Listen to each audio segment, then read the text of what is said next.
गजेंद्र शर्मा जी ग्वालियर से। राधा वल्लभ श्री हरिवंश। गुरुदेव आपके चरणों में कोटि कोटि प्रणाम। महाराज श्री, भगवान ने ये जन्म मरण का काल चक्र क्यों बनाया और इसका भगवान का बनाने का उद्देश्य क्या था? खेल खेल गेम नहीं होता जैसे, ये बहुत बड़ा गेम है। गेम क्यों बनाया गया? गेम में कठिनता क्यों रखी गई? गेम में प्रलोभन भी रखा जाता है और भय भी रखा जाता है, कठिनता रखी जाती है और सुखद भी रखा जाता है। एक खेल है, सृष्टि रचना, सृष्टि पालन और सृष्टि संहार, और अपने आप से अपने आप में खेल है, किसी और का नहीं है। आप भी आप ही हैं, पर आप अपने को भूल गए, इसलिए गेम में हार गए, फंस गए। अगर आप अपने को जान जाएं तो गेम में जीत जाएंगे। खत्म खेल, न जन्म न मृत्यु, जेहि जाने जग जाए हेराई, जागे जथा स्वपन भ्रम जाई। जैसे स्वप्न में एक गेम माया रचती है, न स्त्री है न पुरुष है, आपका स्थूल शरीर सोया हुआ है पर आप एक और नए शरीर में हैं। स्वप्न में होते ना, और उसमें दुख मिल रहा है या सुख मिल रहा है, दोनों झूठे। उसमें मित्र बन रहा है या शत्रु बन रहा है, दोनों झूठे। उसमें ब्याह हो रहा है या किसी का जन्म हो रहा है, किसी का मरण हो रहा है, सब झूठा। ये कब जाना? जब जगे नहीं। ऐसे ही ये सृष्टि का जो खेल है, ये सही माने में झूठा ही है। भगवान शंकर की बात मान लो, उमा कहूँ मैं अनुभव अपना, सतहरि भजन जगत सब सपना। जो सपने सिर काटे कोई, बिन जागे दुख दूर न होई। ऐसे ही बिना भजन किए, बिना भगवान की प्राप्ति के ये स्वप्न दूर होने वाला नहीं। अपना पराया, मित्र शत्रु, लाभ हानि, दुख सुख, जन्म मृत्यु, ये भारी सपना है। इसी से हटने के लिए अध्यात्म है, भगवान का भजन है। अगर भगवान का भजन न किया जाए तो जैसे स्वप्न में दुख सुख प्राप्त हो रहा है झूठा, पर जब तक जगोगे नहीं तब तक भोगना पड़ेगा। ऐसे ही जब तक भगवान को प्राप्त नहीं होंगे तब तक ये, और आप भगवान के स्वरूप ही हैं। जैसे गंगा जल से एक चम्मच गंगा जल निकाला जाए तो गंगा जल, एक टैंकर निकाला जाए तो गंगा जल। तो भगवान का अंश भगवत स्वरूप ही तो होगा। तो ईश्वर अंश जीव अविनाशी, चेतन अमल सहज सुख राशि। सहज सुख राशि, निर्विकार चैतन्य भगवद अंश, इस देह भाव को प्राप्त हो गया, ये स्वप्न है। वही आप हैं, वो किसी को फंसाया नहीं है। वही इतने रूपों में, अनंत रूपों में वही है। अब आप अपने को जब पहचान देंगे ना, तो इस शरीर की पहचान देंगे, आप शरीर का परिचय देंगे। शरीर से आप संबंधित हैं और आपका शरीर से कोई संबंध नहीं, पक्का समझिए। जैसे ये अलग है, हम अलग हैं, ऐसे ये शरीर अलग है और हम अलग हैं। पर मायाकृत ऐसा फंसा हो गया कि ये बात बिल्कुल 100% झूठी लग रही है कि हम शरीर नहीं हैं, और बिल्कुल 100% झूठी है कि हम शरीर हैं, और 100% ये बात झूठी लग रही कि हम शरीर नहीं हैं। यार हम ही तो हैं यार, नहीं लग रहा? यही भगवान की माया है। जैसे स्वप्न में एक ये शरीर सोया हुआ था, 100% ज्ञान नहीं है, ज्ञान नहीं था ना। ऐसे ही इस समय हम जिस शरीर में फंसे हैं, हम इससे अलग हैं 100%। बिल्कुल कोई दुख सुख हमें नहीं छू सकता, पर इसमें आसक्त होने के कारण हमें दुख सुख मिल रहा। जैसे स्वाप्निक शरीर में आसक्त होने के कारण चाकू मारी जाए तो वैसे ही कष्ट होगा, और जबकि स्थूल शरीर सैया पे, एसी पे आराम से सोया हुआ, उसमें खरोच भी नहीं लगेगी, पर उसमें हाहाकार मच जाएगा। जब वो जगेगा तब उसका दुख दूर होगा। ऐसे ही भगवान में जब हम जगें, अपने स्वरूप में, ज्ञान में जब जगें, तब ये मायाकृत गेम खत्म होगा। एक गेम है। एक दिन सुदामा जी ने भगवान से, द्वारिकाधीश के साथ समुद्र नहाने जा रहे थे, तो कहा प्रभु तुम्हारी माया क्या है, हम देखना चाहते हैं। भगवान ने कहा स्नान करो, बाद में इसका चर्चा होगी। तो जे ही सुदामा जी ने डुबकी लगाई तो देखा, वो भूल गए कि भगवान श्री कृष्ण साथ हैं। देखा कि वो राज्य में पहुंचे जहाँ स्वयंवर हो रहा है, अरे तो सुदामा जी श्री कृष्ण के मित्र हैं, तत्काल उनका स्वयंवर में स्वागत हुआ और राजकुमारी ने उनको जयमाला पहुंचा, वो वहां के राजा बन गए। अब वो कुछ दिनों बाद संतान उत्पन्न हुई, कई संतानें हो गई। इसके बाद वो पत्नी मर गई, तो वहां का नियम था, जैसे अपने यहाँ पहले था नियम कि पति के साथ पतिव्रता चिता में चढ़ जाती थी, तो वहां था पत्नी के साथ पति को चिता में जलाया जाएगा। अब सुदामा जी को बांध लिया गया जलाने के लिए। अब उनके तो एक भगवान ही थे, बड़े जोर से चीखे, हे श्री कृष्ण। तो भगवान ने इसे पकड़ा, बोले क्या हुआ? बोले प्रभु, बोले अभी तो डुबकी मारी थी। अब बोले ब्याह हो गया, लड़का बच्चा हो गया, वहां जलाए जा रहे थे। बोले यही मेरी माया है, 2 घड़ी में पूरे ब्रह्मांड को रच दिया, वो परमात्मा है। डुबकी लगाने भर में उनको सब ब्याह हो, सब क्या क्या, ये स्वप्न जैसे है ना, ऐसे भगवान की माया, ये गेम है माया का। अब बहुत बड़े मायाधीश का गेम है, तो इससे पार होने के लिए उन्हीं की शरण में जाओ। दैवी हृषा गुणमयी मम माया दुरत्तया मामेव ये प्रपद्यन्ते माया में ताम तरन्ति ते। जो इस त्रिगुणमयी माया से पार पाना चाहता है वो मेरी शरण में आ जाए, मेरी कृपा से पार हो जाए। शरण में होकर नाम जप करे तो इस माया का ये गेम है और कुछ नहीं। अपने आप से अपने आप में गेम है। अब अपने आप को इस गेम में आके भूल गया, अब फंस गया। स्त्री पुत्र, ये मेरा, ये मेरा, ये तेरा, ये दुश्मन, ये मित्र, ये अच्छा, ये बुरा, अब ये फंस गया।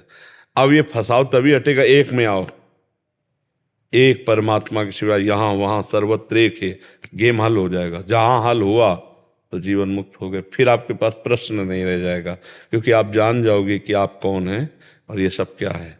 जैसे कांच के महल में आप खड़े हो और कांच कई प्रकार का हो, कई प्रकार का कांच नहीं होता जो चेहरे को लंबा कर दे, छोटा कर दे, टेढ़ा कर दे और जैसे का तैसा दिखा दे, सेम टू। तो ऐसे वो बहुत से रूप जो कांच के मंदिर में आपको दिखाई देंगे, तो आप ही के तो होंगे, कोई लंबा, कोई टेढ़ा, कोई बुरा, कोई अच्छा, कोई सेम। ऐसे ही मायाधीश ने अपने आप को इतने रूपों में, जड़ चैतन्य 84 लाख योनियां, सब पंचभूत, वही बन गया परमात्मा। जब ये ज्ञान हो गया, सर्वम खिलमिदं ब्रह्म ने नानास्ति किंचन, तो जीवन मुक्त हो गया। उसी में आप भी हैं, आप भी वही हैं, दूसरा कोई है नहीं। अलग अलग मार्गों से चलकर इस गेम को निपटाना है। ये संसार का जो माया में गेम है, इससे निकल जाओ तो जीवन मुक्त, फंस जाओ तो फिर अगला तुम्हें चांस मिलेगा। चांस भगवान देंगे, फिर देंगे चांस कि इस गेम से निकल जाओ। पर ये गेम ऐसा सुनहरा है, ऐसा मनोरम है, ऐसा आनंददायक लगता है कि नाली का कीड़ा नाली में भी जीवित रहना चाहता है, वो उसी में रहना चाहता है। शूकर बिष्ठा खा के उसी में रहना चाहता है। हम दुख भोग कर उसी में रहना चाहते हैं। एक बार स्वामी वामदेव जी बड़े सिद्ध महापुरुष थे, तो अपनी मंडली के साथ भ्रमण कर रहे थे, तो देखा एक जवान आदमी बूढ़े को जूतों से मार रहा है। खड़े हो गए, मंडली से कहा तुम चलो आगे। वृद्ध के पास गए, बोले बाबा ये कौन था जो आपको मारा? बोले बेटा था। तो बोले देखो हमारे पास खाने की व्यवस्था, सब व्यवस्था है, मंडली में चलो, काहे को जूता खा रहे हो? बोले चल चल यहाँ से, बेटा हमारा हमें मारा, तेरे को क्या परेशानी, चल। तो उनका कितनी विचित्र भगवान की माया है कि जूतों से मार रहा है लेकिन उसका मोह नष्ट नहीं हो रहा। बुढ़ापे में भी भगवान के लिए वो संत का तिरस्कार कर रहा है, नहीं जाना मुझे। वो कह रहे हर सुविधा है, काहे को जूता खा रहे हो, चलो ना, वृद्धावस्था है, भजन करो चल के, तो चल देना चाहिए। लेकिन मोहाविष्ट मायाग्रसित जीव अपने घर में जूते खा के रहना पसंद करेगा, बाहर रबड़ी खा के ले, बाहर जो है विविध से, आप देख लो ना, उसको दीवालों से प्रेम हो जाता है। नहीं वृंदावन मरुचन नहीं, ऐसे आसक्ति पैदा कर लेती है माया कि पूछो मत।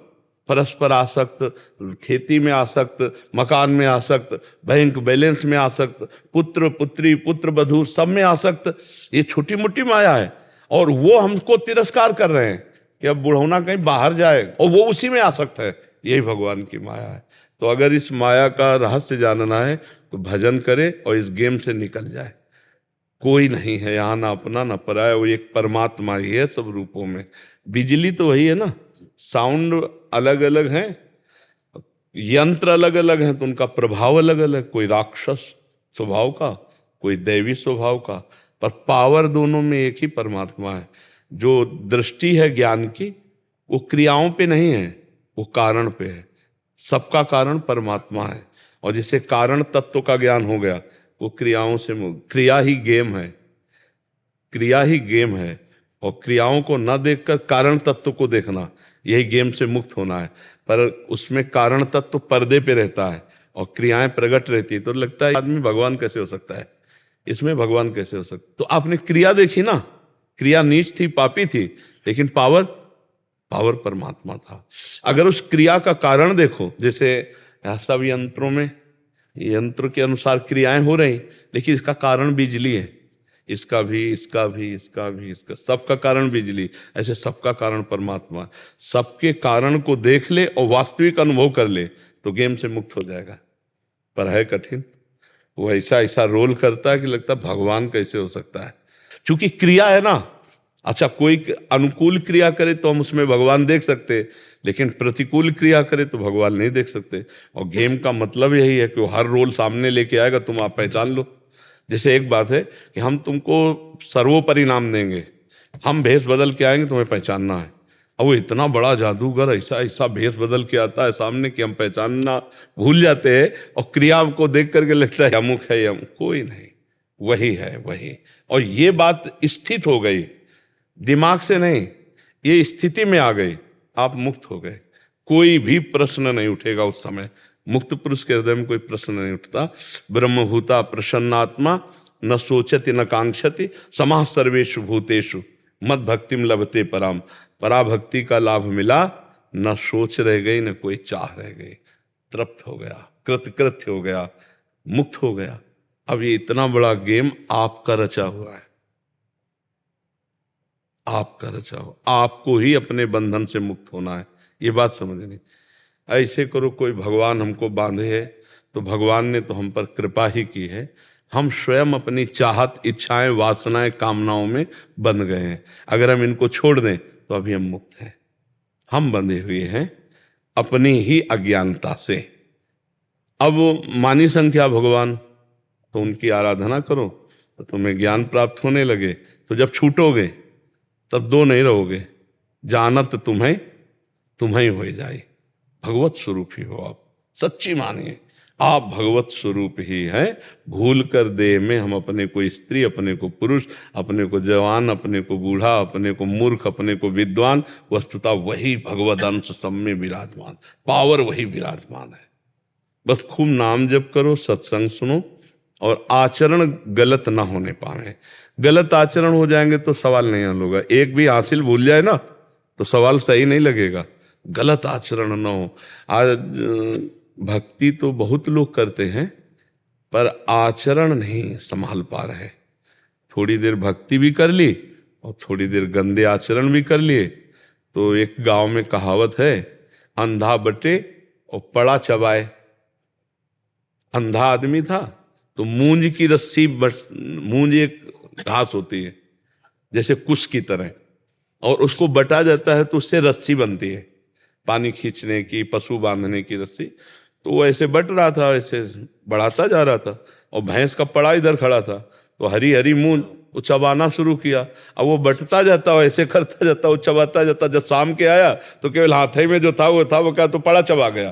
तो मतलब जीवन भर हम भक्ति भी कर रहे हैं और पापाचरण भी कर रहे हैं, तो अंधा बटे पड़ा चबाए, उसके पास बचता कुछ नहीं है। नहीं तो थोड़ी थोड़ी अगर भक्ति भी हो, अगर हम कह रहे हैं एक एक चुल्लू घड़े में पानी डालो और छेद उसके बंद हो तो एक दिन वो भर जाएगा। हम थोड़ी थोड़ी भक्ति करें और गंदे आचरण ना हो तो एक दिन हमारा काम बन जाएगा। पर हम बहुत पापाचरण कर बैठते हैं, गलतियां कर बैठते हैं। तो यदि हम रोज सत्संग सुने, नाम जप करें, शास्त्र स्वाध्याय, तो हमारा ज्ञान विकास को हो कि क्या करना चाहिए, क्या नहीं करना चाहिए, क्या करना पाप है, क्या करना पुण्य है। जब बहुकाल करी सत्संगा तब हो सब संशय। समझ पा रहे हो आप जी? अभय जी जयपुर से। आदाब। श्री हरिवंश गुरुदेव। गुरुदेव भगवान, आपने प्रहलाद जी की स्थिति का वर्णन किया कि वे सबसे उच्च कोटि के महात्मा, अखंड नाम जापक, अखंड इष्ट स्मरण करता। नरसिंह भगवान ने प्रकट होकर अंत में प्रहलाद जी से कहा कि भोग के द्वारा पुण्य कर्मों के फल और निष्काम पुण्य कर्मों के द्वारा पाप का नाश करते हुए समय पर शरीर का त्याग करके मेरे पास आ जाओगे। गुरुदेव, इस स्थिति के बाद भी पाप पुण्य शेष रह जाते हैं क्या? शरीर जब निर्माण होता है तो पाप और पुण्य से निर्माण होता है। ये जो मनुष्य शरीर है ये पाप पुण्य मिला करके इसका निर्माण होता है। जैसे देव शरीर है वो केवल पुण्य से बनता है, नरक का यातना शरीर है वो केवल पाप से बनता है, मनुष्य लोक का जो शरीर है वो पाप और पुण्य मिश्रित होता है, किसी का भी हो, पशु पक्षी किसी का भी हो। पशु पक्षियों में नए कर्म करने का अधिकार नहीं और मनुष्य शरीर में नए कर्म करने का अधिकार है। तो प्रहलाद जी नए कर्म करने की स्थिति से तो बहुत ऊपर उठ गए, लेकिन पूर्व कर्मों से जो प्रहलाद शरीर बना है उसकी तो आयु निश्चित है ना कि इतने वर्ष ये शरीर जिएगा, इतने वर्ष में दुख पाएगा, इतने वर्ष में सुख पाएगा। तो शरीर निर्माण के समय जो पाप पुण्य रखा गया उसका तो भोग भोगना है, लेकिन जो इस शरीर का अभिमानी जीव है वो इस अभिमान से मुक्त होकर परमात्मा प्राप्ति कर चुका है। अब शरीर का वो दुख सुख का क्रम चलता रहेगा। जैसे इस शरीर की किडनी फेल है, अब ये शरीर का प्रारब्ध है, पर मुझे कोई कष्ट नहीं है। अगर कष्ट होता तो हम सैया में पड़े होते, तुमसे बात करते क्या? सुबह 50,000 आदमी रोड में खड़ा सबसे राधे राधे करते, आके तुरंत थोड़ी देर बाद सत्संग प्रारंभ, सत्संग से एकांतिक। तो शरीर का प्रारब्ध भोग रहे हैं ना, कट रहा है ना प्रारब्ध। अब हजारों आदमी प्रणाम कर रहा है वो पुण्य ले रहे हैं, कुछ निंदा कर रहे हैं वो पाप ले रहे हैं, और कुछ भोग रहे हैं इससे पाप क्षय हो रहा है। पाप और पुण्य दोनों क्षय हो गए, अंतिम भगवान को प्राप्त हो गए। तो क्या भगवान को प्राप्त मरने के बाद हुआ जाता है क्या?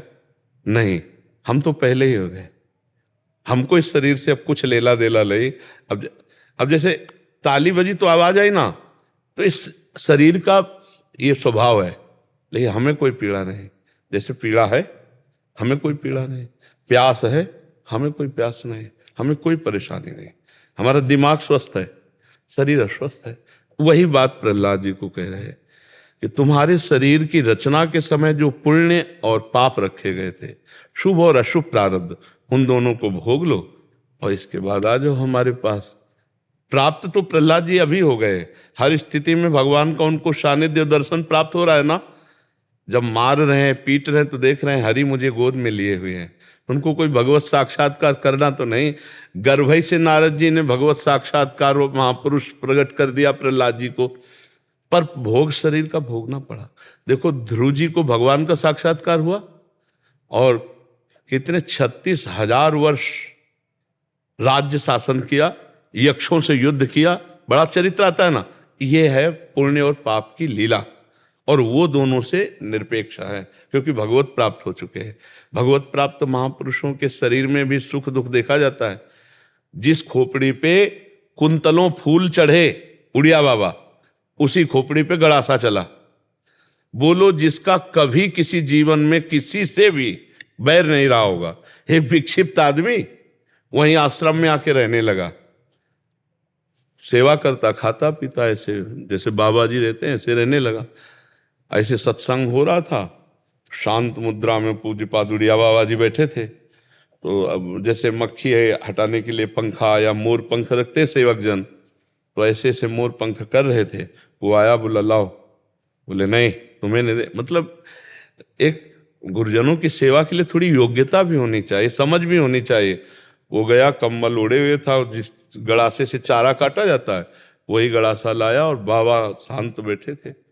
इतनी रफ्तार से मारा कि 6-6 इंच गड़ासा खोपड़ी में घुस गया और 5-6 गड़ासे कि मतलब कोई समझ ही नहीं पाया, किसी की संभावना ही नहीं थी कि मतलब ऐसा खून के फव्वारे उठे। बाबा एकदम ओ, तो ये प्रारब्ध हो गए ना। भगवत प्राप्त महापुरुष तो बहुत पहले हो गए थे, ब्रह्म बोध संपन्न महापुरुष, जीवन मुक्त महापुरुष, लेकिन शरीर का पाप और पुण्य का प्रारब्ध देखो। जिस खोपड़ी पे हजारों मन फूल चढ़ा होगा, अंतिम लीला गड़ासे से हो रही है। भगवान के चरण में बहेलिया बाण मारता है द्वारिकाधीश के, अंतर्ध्यान लीला। अगर छुपकर बाली को मारा तो वही व्याध बनकर भगवान लीला, जो कर्मों का हिसाब किताब है वो खेल। तो इसीलिए प्रहलाद जी से कहते हैं कि तुम अपने पूर्व के पुण्य और पाप का भोग कर लो, मुझे प्राप्त हो जाओ। पर वो शरीर राग रहित महापुरुष हैं, तो तो इसलिए पुण्य पाप का संबोधन मात्र किया जाता है, वो उस भोग से परे है। जो देहाभिमानी जीव होता है वही उस भोग से युक्त हो जाता है। नहीं तो जो ज्ञानी या भक्त होता है, शरीर में पीड़ाएं होती हैं पर उसका मन भगवान में लगा होता है, इसलिए पीड़ा का प्रभाव व्यथित नहीं कर पाता। ऐसा नहीं, अब प्यास लगी तो लगा है ना, प्यास लगी, पानी पिएंगे तो लगेगा ना अच्छा है पानी पीना, लेकिन ना मिले तो व्यथा नहीं है कि हाय अब कैसे, नहीं, जैसे जोई जोई प्यारो करे सोई मुहे भावे। तो समझ पा रहे हैं आप? देहाभिमानियों के लिए जैसे उन्होंने एक ये भी दिया होगा कि उससे देहाभिमानी जीव जो है इस बात को समझ ले। वैसे तो प्रहलाद जी तो स्वतः से, हाँ, स्वतः सिद्ध है। हाँ, पर देहाभिमान मुक्त होने के लिए उसी में चर्चा है कि जो भगवान का निरंतर चिंतन करता है, समझो निरंतर, जय राधा राधा राधा राधा राधा, तो तुम्हारे अंदर शुद्ध ज्ञान प्रकट होगा। तो अगर रस्सी का ज्ञान हो जाए तो सर्प का भय खत्म हो जाएगा कि नहीं हो जाएगा? जैसे टेढ़ी रस्सी पड़ी है और हमें भ्रम हो गया कि सर्प है, तो अब इसके लिए हमें प्रकाश चाहिए। जहां प्रकाश होगा तो हमें दिखाई देगा रस्सी है, तो सर्प का भय खत्म हो जाएगा ना। ऐसे हमें ज्ञान चाहिए, ज्ञान का प्रकाश होगा तो हमें पता चल जाएगा कि हम देहाभिमानी जीव नहीं, हम भगवद अंश हैं, हम भगवत स्वरूप हैं। जहां ज्ञान हुआ तो रस्सी का जो सांप का भ्रम था, मरने जीने का, दुख सुख का, ये सब भ्रम खत्म। जासु कृपा सब भ्रम मिटि जाई, गिर जा सोई कृपालु रघुराई। जो भगवान का भजन करता है तो उनकी कृपा से भ्रम नष्ट हो जाता है। जो मैं स्त्री हूं, मैं पुरुष हूं, देहाभिमान है, ये भ्रम नष्ट हो जाता। जासु कृपा सब भ्रम मिट जाई, या गुरुदेव की कृपा से। गुरु प्रसन्न साहब अनुकूला, मिटी सकल कल्पित भय शूला। एक कल्पनात्मक जो भय है वो गुरु प्रसन्न हो गए, साहब इष्ट अनुकूल हो गए, शुद्ध ज्ञान जागृत हो गया, भय खत्म हो गया, निर्भय हो गया। निर्भय, निश्चिंत, निशोक, ये सब स्थितियां आ जाती। खूब नाम जप करें, भगवान उपाय बता रहे हैं। भगवान का अखंड चिंतन ही, नाम जप ही शुद्ध ज्ञान प्रकाशित कर देगा, पक्का समझो। और इसी ज्ञान से, ज्ञान प्रकाश से जो जड़ चेतन ग्रंथि पड़ गई, तो ज्ञान के प्रकाश में देखा यद्यपि मृषा, अरे गांठ तो लगी ही नहीं थी, गांठ तो लगी ही नहीं थी, अभ्यास व सब माने हुए। जैसे एक धोबी जो है गधे को ले गया घाट में, अब गधे को तो ले गया लेकिन रस्सी ले जाना भूल गया, तो गधा कहीं चला जाएगा। तो उसने सोचा आज ड्रामा करके देखते हैं, तो बिना रस्सी बांधे, वो ऐसे जैसे बांधने का होता है ना, नाटक किया, उसके पैर में हाथ लगा के चला गया। कपड़ा धो के आया, गधा वहीं खड़ा मिला। अब पूरे कपड़ा लाद दिए, अब देखा बंधा तो है नहीं, तो 2-4 डंडे मारे, फिर भी गधा टस से मस नहीं हुआ। तो उसको लगा चल, तो उनको लगा हमने ड्रामा किया था बांधने का, अब जो ही छोड़ने का ड्रामा किया तो ही भाग पड़ा। जो ही हाथ लगाया ना, बस हम ऐसे बंधे हैं। यद्यपि मृषा छूटती कठिनई, यद्यपि झूठा है बंधन, जड़ चेतन की गांठ नहीं लग सकती, पर ये गुरु प्रताप से ज्ञान हो जाए, ये प्रकाश हो जाए हमारे हृदय में कि हम भगवान के अंश हैं, हम देह नहीं। ये भजन से होगा। बारी मथे घृत हो ये बरु, सिकता ते बरु तेल, बिनु हरि भजन न भवतरी, यह सिद्धांत अपेल। इसलिए विनिश्चितम बदामि ते नान्यथा वचांस में, हरिम भजन्ति ये नरा भवसागर तरंति ते। जो नाम जप करेगा वो निश्चित बात है भवसागर से तर जाएगा। परम कृपालु हरि हमारे देहाभिमान को नाश करने वाला ज्ञान दे देते हैं। ऐसे स्पष्ट दिखने लगता है, जैसे आपका शरीर दूर है हमसे, ऐसे हमारा शरीर दूर है। बस वो गाड़ी है, यात्रा करनी है, यात्रा पूरी हो गई, अब गाड़ी से उतर गए, अब आग लग जाए तो क्या फर्क है। लेकिन बीच यात्रा में गाड़ी की बहुत जरूरत होती है। अभी मनुष्य शरीर की बहुत जरूरत है जिससे हम भगवत प्राप्ति कर लें। और भगवत प्राप्ति हो गई तो चाहे कैंसर हो जाए, किडनी फेल हो जाए, हार्ट फेल हो जाए, अब घर आ गए, अब क्या परेशानी, गाड़ी फेल हो जाए अब क्या है। पर अभी जैसे भगवत प्राप्ति ले मिला तो फिर नया जन्म लेना पड़ेगा। इसलिए बहुत अधिक से अधिक भजन करो और भगवान से प्रार्थना करो, गेम से मुक्त कर दो। प्रभु मुझे इस गेम से नहीं खेलना, मुझे अब नहीं खेलना। कि हमसे नहीं खेलना, स्त्री पुत्र परिवार भोगवास, अब नहीं खेलना प्रभु, अब मैं आपके साथ खेलना चाहता हूँ, आपकी दिव्य लीला में, ये माया जनित लीला से मुक्त कर दो। महेश चंद्र शर्मा जी, बधाइयों से। राधे राधे महाराज जी। महाराज जी, मंदिर में क्या उन्हीं भगवान की स्थापना करनी चाहिए जिनकी हम पूजा करते हैं? अन्य भगवान की मूर्ति रख सकते हैं क्या, जिससे एक ही सिवाय मन कहीं और ना लगे? मतलब एक की रख सकते हैं? सिद्धांत है और एक प्रेम है। अगर आप सिद्धांत से भगवान शंकर का श्री विग्रह विराजमान करते हैं या लिंग विराजमान करते हैं तो पंच देवता की स्थापना करनी ही पड़ेगी। अंबा जी, गणेश जी, कार्तिकेय जी, नंदिकेश्वर जी, पंचदेव वहाँ विराजमान करना ही पड़ेगा, ये मर्यादा है। अकेले भगवान शंकर को आप विराजमान नहीं कर सकते, वहाँ फिर पंचदेव विराजमान होना चाहिए। अब जैसे प्रेम में हमारी भावना है तो हम भगवान शिव से प्यार करें, लेकिन जब हम मंदिर विराजमान करेंगे तो वैदिक सिद्धांत के अनुसार विराजमान करेंगे।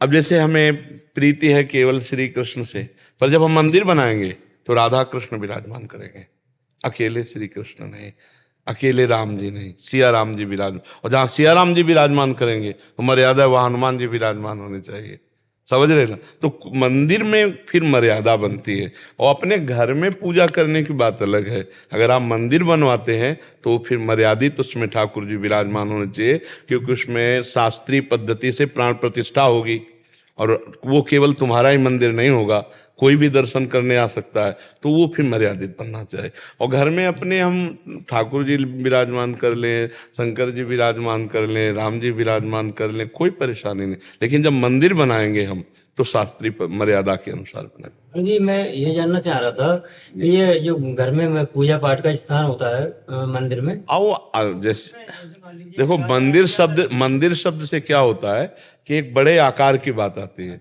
और घर में पूजा गृह एक अलमारी में या एक छोटे सिंहासन में, घर में हम एक मंदिर बनवाना चाहते हैं तो उस या मंदिर में ठाकुर जी था तो मंदिर शब्द का एक विशालकाय रूप आ जाता है।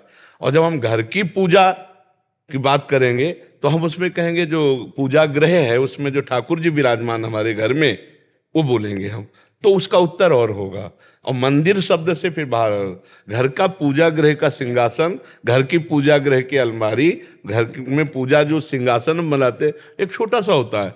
अब उसमें क्या आप चाहते हो, क्या चाहते हो? मैं ये चाहता हूँ गुरु जी जानना, जैसे मान लीजिए मैं हनुमान चालीसा पाठ करता हूँ डेली, जी। उसके बाद शंकर भोलेनाथ की आरती, जी। तो मैं ये जानना चाहता हूँ गुरु जी, जैसे मैं राधा रानी के दर्शन में यदि भजन करना चाहता हूँ तो मेरे को फल जो है एक दिशा में जाना चाहिए या सबका में? पहले क्या होता है, प्रारंभ में तो सबकी भक्ति ऐसी होती जैसे आप करते हो, हनुमान चालीसा पढ़ा, शिव चालीसा पढ़ा, दुर्गा चालीसा पढ़ा, राम रक्षा स्तोत्र पढ़ा, रामायण पढ़ लिया, भागवत पढ़ लिया।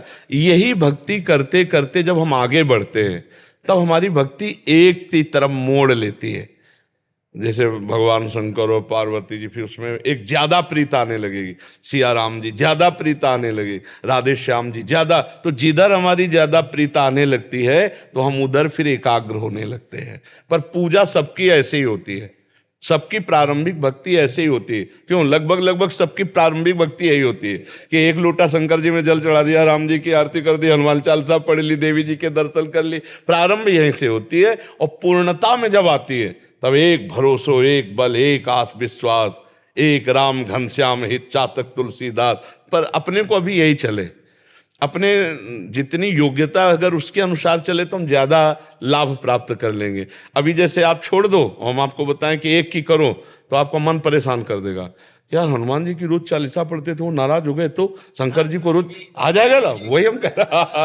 अगर इस स्थिति के अनुसार चले और जब स्थिति आ जाएगी तब ये बात नहीं आएगी, तब नहीं आएगी। पहले छोड़ दिया तो ये ला हाँ, अब देखो गोस्वामी तुलसीदास जी की स्थिति है तो वो कह रहे बने तो रघुवर ते बने और बिगड़े तो भरपूर, और तुलसी और ते बने ता बले वे पे दूर। तो वो स्थिति तो आई नहीं, तो इसलिए जैसे चल रहे आप ऐसे चलते रहो जी। कपिल शर्मा जी, भरत। राधे राधे श्री हरिवंश महाराज जी। राधे राधे महाराज जी।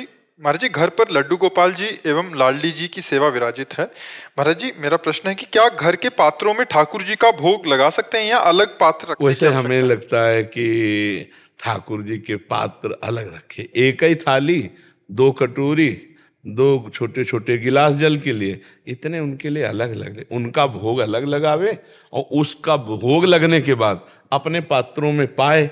तो हमें लगता है कि अब जैसे अपने विरक्त बाबा जी हैं तो अपनी व्यवस्था ऐसी नहीं हो सकती, अपने जो कमंडल है उसी में पाया, उसी में उनको भोग लगा। लेकिन गृहस्थी में सुविधा है, तो मुझे लगता है गृहस्थी में ठाकुर जी के पात्र अलग रख लेने चाहिए, एक थाली, 2 कटोरी, 2 गिलास, 2 चम्मच, ऐसी चीजें अलग रख लेनी चाहिए। उनमें केवल ठाकुर जी का भोग लेकर भोग लगावे और फिर अब प्रसाद अपने अपने पात्रों में डाल ले तो चलेगा।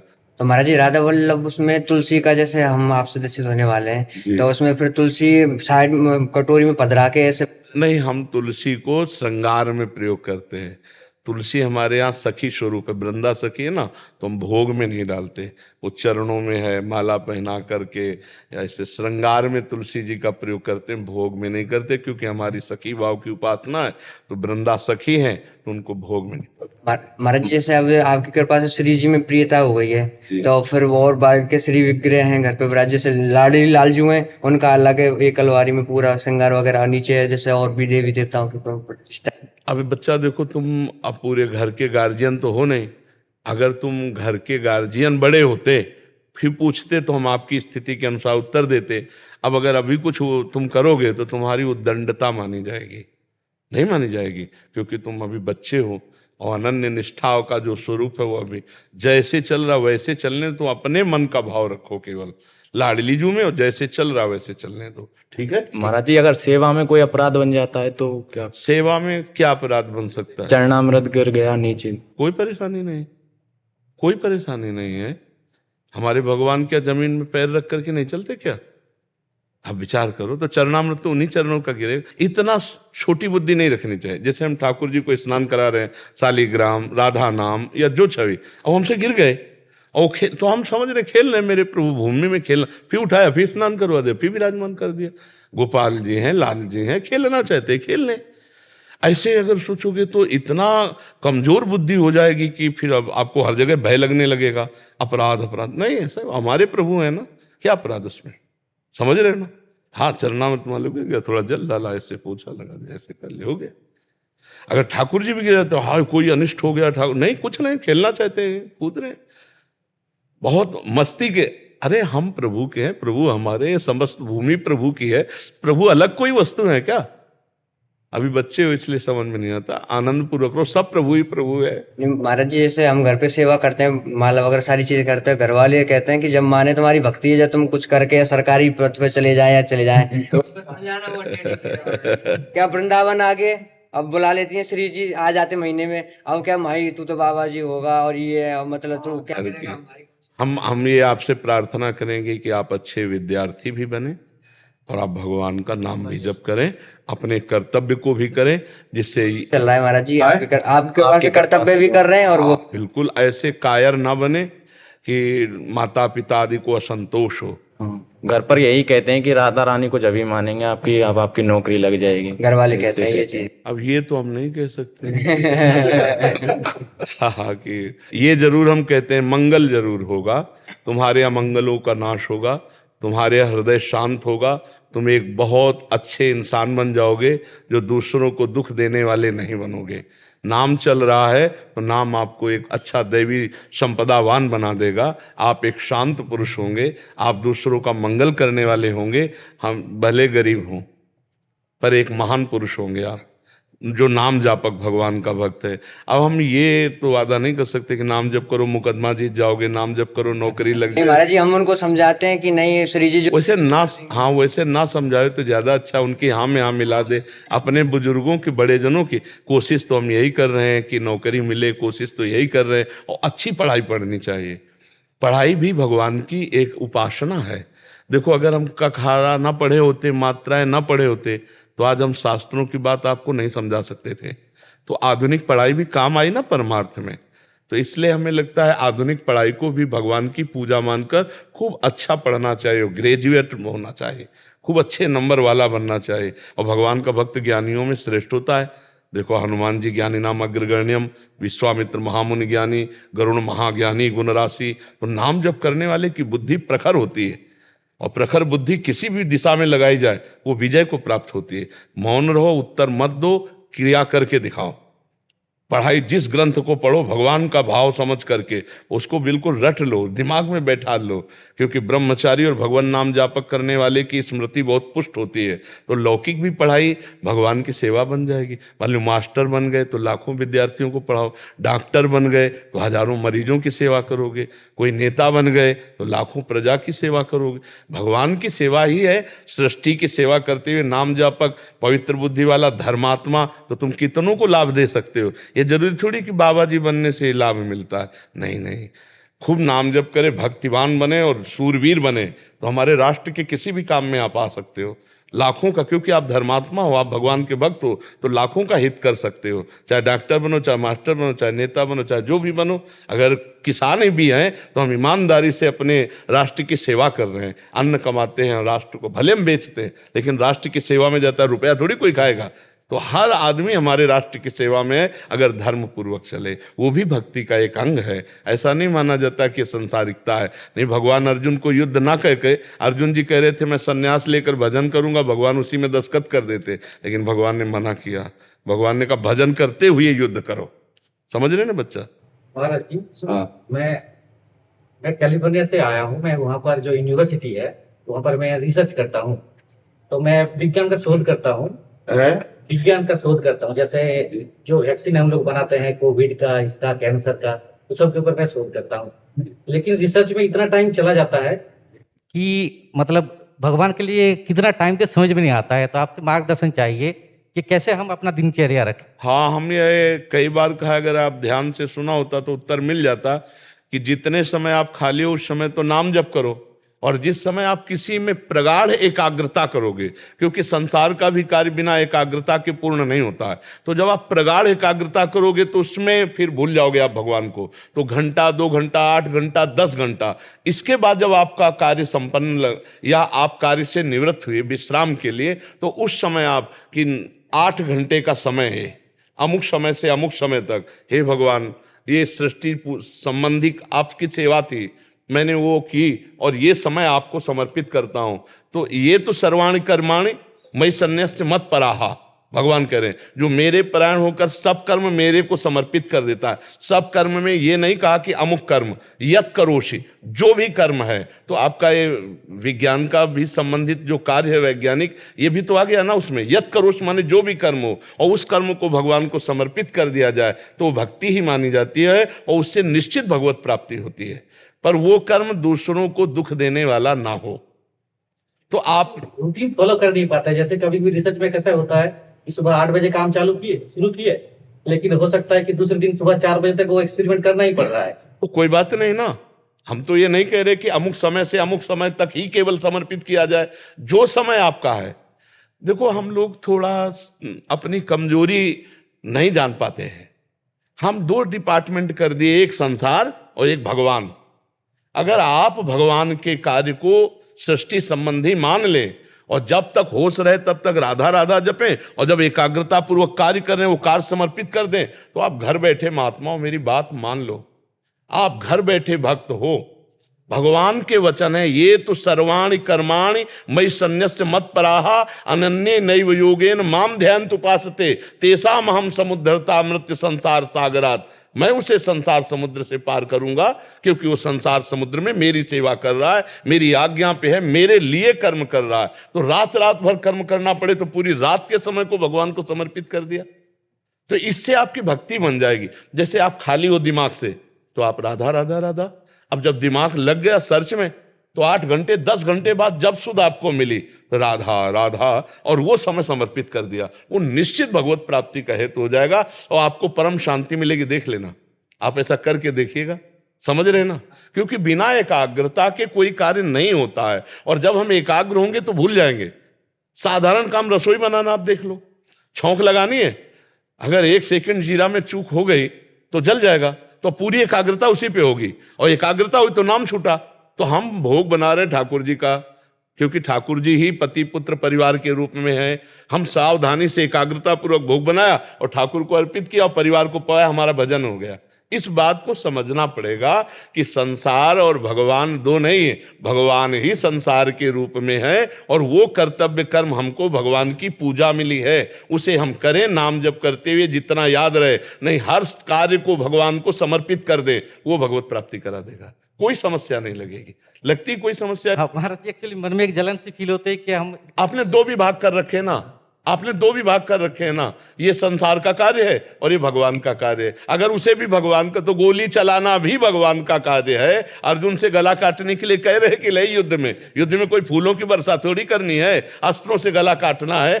आप जलन मत करो, वो भगवान का ही कार्य है, ऐसा मानो आप। गीता जी, जय श्री राधे। सादर प्रणाम गुरुदेव।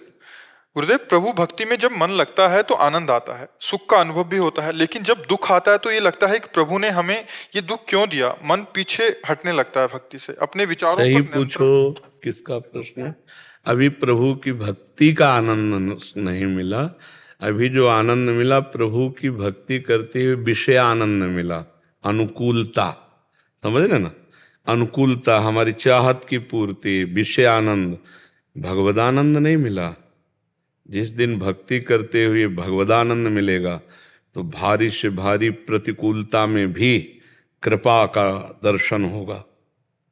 प्रश्न नहीं उठेगा क्यों हमको कष्ट दिया गया।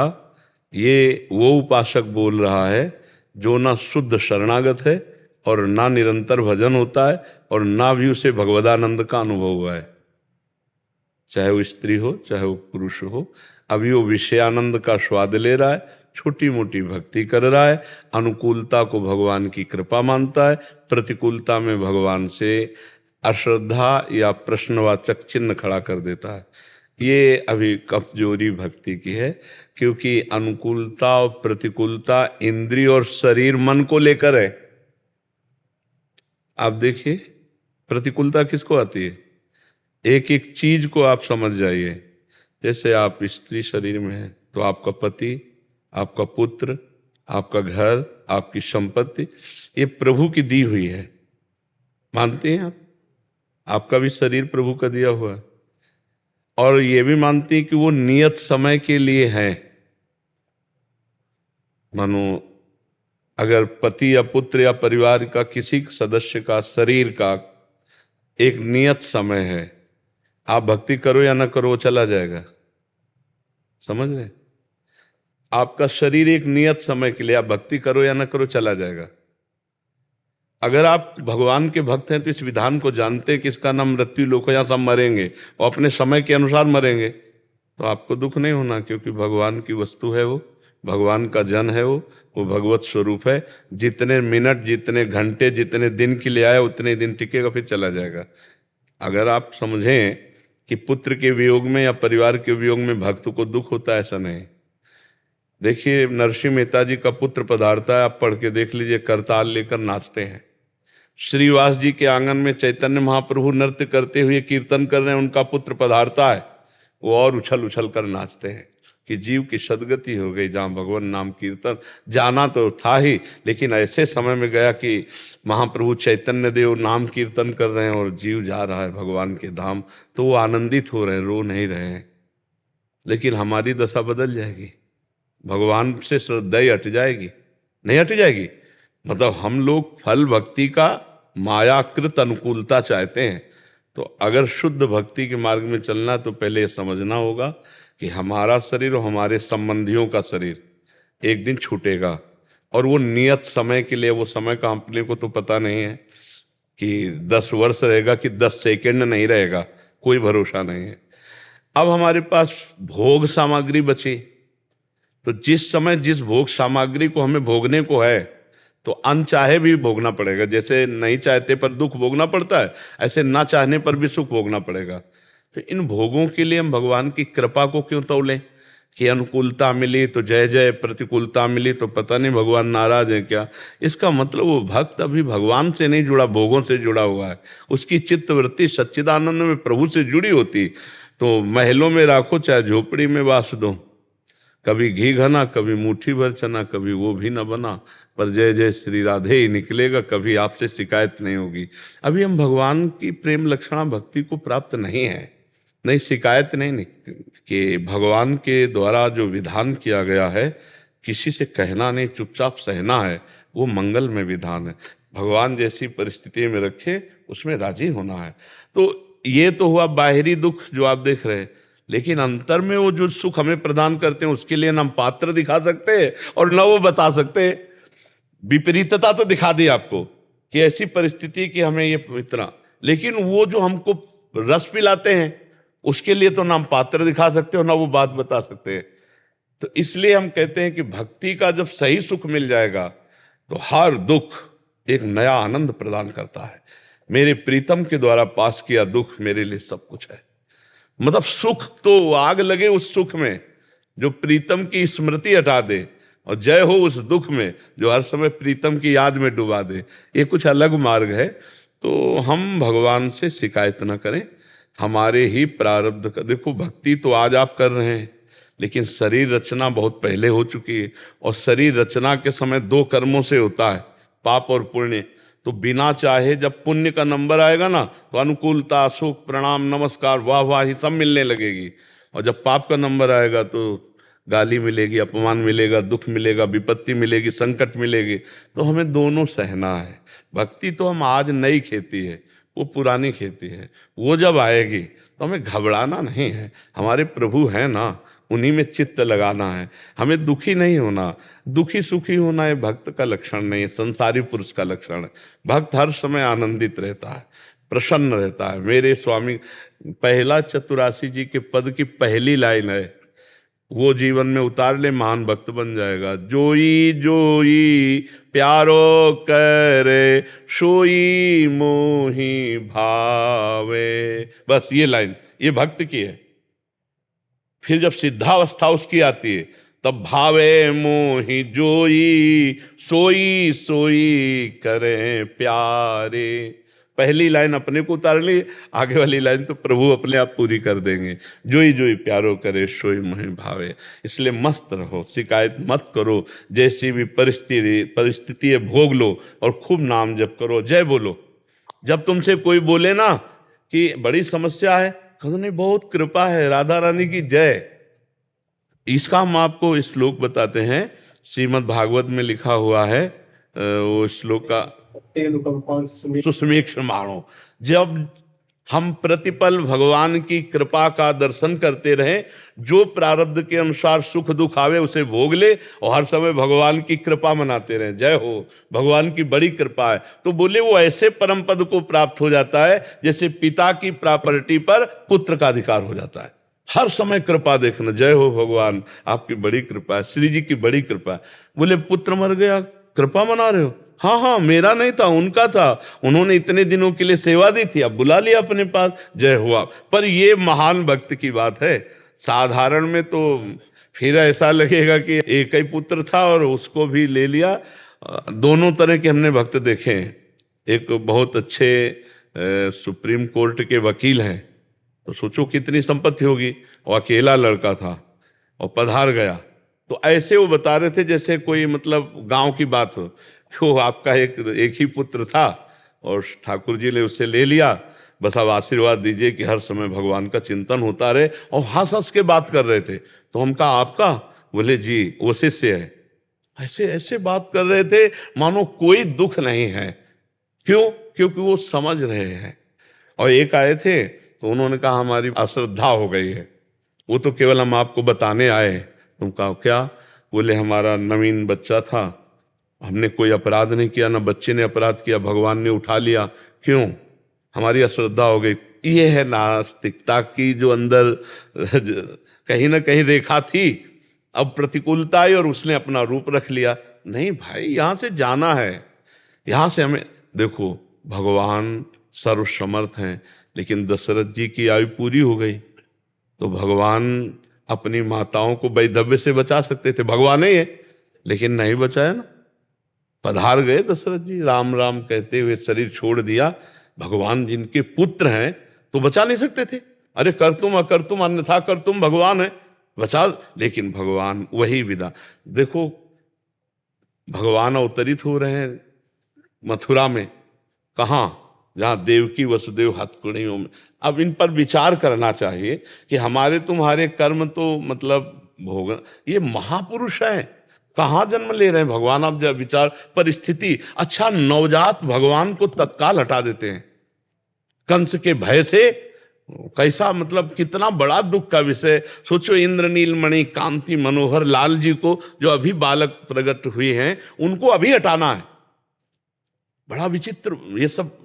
तो इस संसार में आने पर, अच्छा फिर इसके बाद वो इतना प्यार ब्रजवासियों से, यशोदा मैया नंद बाबा 11 वर्ष से चल, प्रगट लीला में देखो तो चल दिए ना, लौट करके फिर मथुरा से चल दिए तो द्वारिका, और द्वारिका से परम ये दिखाया भगवान ने कि देखो ये मृत्यु लोक की ऐसी लीला है और ये सबको सहना पड़ेगा। इसीलिए अध्यात्म से जुड़कर हम इतने मजबूत बने कि हमें कोई दुख तोड़ ना पावे, कोई मोह, कोई अज्ञान, कोई राग हमें नहीं तो।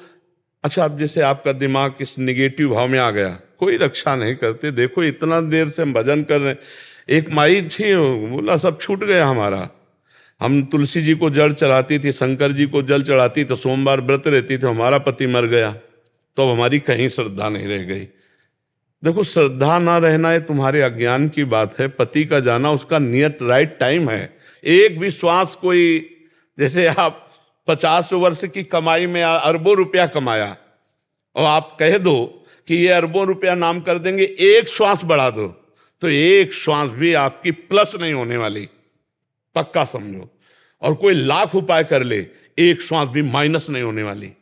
रहुरे जीव निशंक, इसलिए निर्भय हो जाता है जब ज्ञान हो जाता है ना। अच्छा जाना तो सबको है, कोई तैयार हो रहा है, कोई जन्म ले रहा है, किसी का विमान तैयार हो रहा है, रस्सी से कसा जा रहा है, और किसी के यहाँ थालियां बज रहे, ये भगवान का खेल चल रहा है। तो इसलिए हमें अपनी भक्ति को बहुत पुष्ट रखना है। हमारा जीवन भगवान के लिए है, हमारा परिवार भगवान का है। अब आना जाना तो इसमें लगा ही रहेगा। अब हमको अपनी भक्ति नहीं छोड़नी, ये जन्म हमें बर्बाद नहीं करना। अगर इस जन्म में भक्ति कर ले गए तो फिर भगवान की प्राप्ति हो जाएगी। मानव देह भगवान की प्राप्ति के लिए आना जाना है तो लगा। और देखो हम आपको सच्ची बताएं, केवल अज्ञान की बात है, नहीं तो पत्नी का अगर स्वार्थ बिगड़ जाए तो पति की हत्या कर दे, पति का स्वार्थ बिगड़ जाए तो पत्नी की हत्या कर दे, पुत्र का स्वार्थ बिगड़ जाए तो पिता की छाती में चाकू मार के फाड़ दे, और पिता का स्वार्थ बिगड़ जाए तो पुत्र को जहर खवा दे। ये आप सब देख रहे हैं ना चरित्र। और अगर भगवान समय से ले लिए तो तुम्हारी श्रद्धा जा रही हो, तुम ले लेते हो। तुम्हारे स्वार्थ बिगड़ जाए तो आप देखो ना, जरा संसार में फैल के देखो, भाई भाई को ट्रैक्टर से रौंद रहा है, मार डाला, भाई भाई को गोली से मार रहा है, ये सब स्वार्थ का खेल हो रहा है। अब हमारा स्वार्थ है जब कोई मरे और उसके प्रति वो रो रहा हो, तब गौर से शब्द सुनना, वो उसके लिए नहीं रो रहा है। वो कह रहा है आज तक जो हमने कहा सब, तो उसकी छाती में हाथ मारा, आज तक जो हमने कहा वो सब पूरा किया, अब कौन करेगा, इस बात के लिए रो रहा है। महाराज जी एक ऐड आती है पॉलिसी उसकी इंश्योरेंस की, तो वो पत्नी अपने पति तो कहती, तुमने इंश्योरेंस नहीं लिया तो मैं क्या करूंगी अब। अपने लिए रोता है, कोई किसी के लिए नहीं रोता। सही पूछला, अपने लिए रोता है, अपने स्वार्थ के लिए, अपनी ममता के लिए, अपनी वासना के लिए। तो थोड़ा भक्ति में उठो, थोड़ा ज्ञान में बनो। देखो भक्ति का रंग गुरु गोविंद सिंह के परिवार में देखो, बच्चे दीवाल में चुने जा रहे हैं, ना पिता टस से मस और ना जो चुने जा रहे हैं वो बच्चे टस से मस। तो हम भगवान की भक्ति करते हैं और अपनी मौत या किसी भी मौत से अगर बच्चा मर जाता है, परिवार का सदस्य, तो हमारी श्रद्धा खत्म हो जाती है। और वहां वो महापुरुष चुने जा रहे हैं, वो अंतिम तक पूछ रहे हैं और अपने को चुनवा देते हैं, और वो भी टस से मस नहीं होते। महापुरुषों को कितना कष्ट दिया गया। आप पढ़ो गुरुजनों के, जो 10 गुरुजन हैं, उनके चरित्र पढ़ के देखो, भारी से भारी कष्ट सहते हैं लेकिन धर्म से विचलित। हम कैसे भक्त हैं, छोटी छोटी बात में हमें भगवान से श्रद्धा हट जाती है। तो हमने समझा क्या अपनी भक्ति को, अभी खिलवाड़ समझा, अभी भक्ति का रंग नहीं आया है। तो हम ऐसे सुदृढ़ भक्त बने भगवान के चरणों का आश्रय लेकर, कि हम सब कुछ सह सके पर भगवान को न छोड़ें।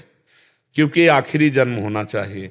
अब और ऐसा कलिकाल बढ़ेगा कि भजन साधन या सही मार्ग मिलना बड़ा कठिन, पाखंड ही पाखंड का बोलबाला, धर्म शास्त्र के विरुद्ध आचरण, और वही उपदेष्टा वही सब बहुत। तो पढ़ लिख के विद्या थोड़ी है, तो अनुभव गम्य भजें जय संता। जो आप पढ़े हो उसी को अपना साक्षात्कार करो पहले। तो ये परमार्थ नहीं है। परमार्थ एक है अपने मन और इंद्रियों को मारकर भगवान में चित्त को जोड़ना और यही सिखाना। अध्यात्म तो यहाँ से प्रकट होता है। जब हम नाम जप करते हैं, जितेंद्रियता, धर्म से चलते हैं, अनुष्ठान मंत्रों का करते, जीवन भजन में लगाते, तब हमें शास्त्रों का अर्थ समझ में आता है। शास्त्र ऐसे समझ में नहीं आते। शब्दार्थ, भावार्थ और रहस्यार्थ अलग अलग है।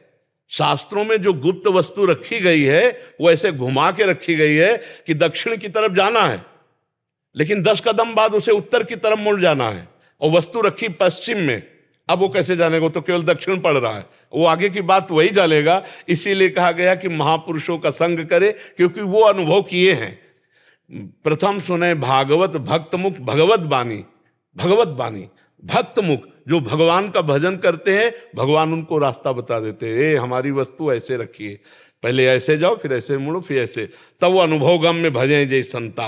वो अनुभव गम में संत जब बताते हैं तो हमारे ऊपर उसका प्रभाव पड़ता है। तो धीरे धीरे इतना भजन कर लो कि अगला जन्म ना मिले, नहीं तो कलिकाल में ऐसा समय आता जाएगा कि सत्य मार्ग का अवलंबन लेने वाले बहुत कम होंगे। होंगे तो जरूर, भगवान की सृष्टि है, पर बहुत कम होंगे। इसीलिए नाम जप करो। ये सब नौटंकी नाटक में कुछ नहीं है। अपने आप जो दुख सुख आ रहा है उसको भोगो, और भगवान मिटा सकते हैं। ये हम बात आपसे कहते हैं, सर्वसमर्थ भगवान मिटा सकते हैं। सुषेण वैद्य को बुलाया भगवान ने। हम तो यही कहते हैं कि भगवान किसी छूछा वाले को बुलाते, बहुत ब्रह्म ऋषि थे, लेकिन लंका से सुषेण वैद्य को, योग्य वैद्य को बुलाया और उनसे पूछा।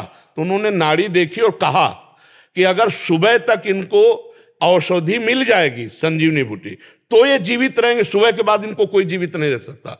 भगवान विकल थे और हनुमान जी महाराज संजीवनी बूटी ना मिलने पर पूरा पहाड़ उखाड़ के लाए, और जब संजीवनी बूटी घोट के पिलाई तो लक्ष्मण जी जीवित हो गए। इससे भगवान इस चरित्र में दर्शाते हैं कि हमको सुयोग्य वैद्य का आश्रय लेना चाहिए, झाड़ फूंक का नहीं।